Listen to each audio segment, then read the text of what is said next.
बिस्मिल्लाहिर्रहमानिर्रहीम। उम्मीद करते हैं आप खैर आफियत से होंगे। अल्लाह ताला आपको हमेशा अपने हिफ्ज़ व मान में रखे। आज हम हक महर के हवाले से आपके साथ डिस्कस करने वाले हैं कि हक महर की अदम अदायगी की सूरत में कानून क्या कहता है कि आप किस तरह वसूल कर सकते हैं, और हक महर अदा ना करने की सूरत में आपको किस सज़ा का सामना करना पड़ सकता है, और आप क्या क्या भुगत सकते हैं हक महर की अदम अदायगी की वजह से।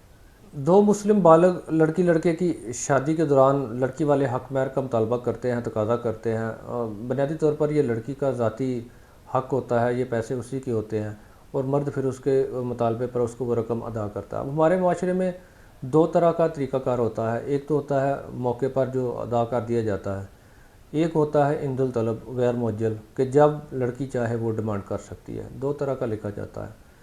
जो मौके वाला है, जो मौके पर दागी वाला है, वो अमूमन हम यही 5,000 10,000 15,000 इतने लिखा जाता है, वो मौके पर अदा कर दिया जाता है। लेकिन जो गैर मुअज्जल होता है, जो इंदुल तलब होता है कि जब लड़की चाहे वो उसकी डिमांड कर सकती है, उसकी अमाउंट चूँकि हैवी होती है और उसकी वसूली के लिए अक्सर औक़ात मामलात फ़रीक़ैन के दरमियान ख़राब होते हैं और फिर आगे कानूनी पेचीदगियाँ शुरू होती हैं।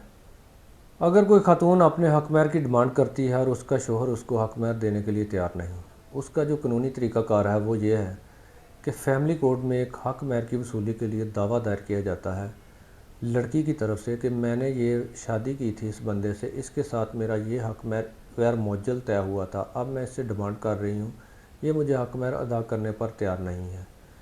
वो सिविल दावा इसी तरह फ़ैमिली कोर्ट में चलता है जिस तरह बाकी फ़ैमिली दावे चलते हैं, ख़र्चे के, सामान जेज़ के वगैरह वगैरह, एविडेंसेस वगैरह होती हैं।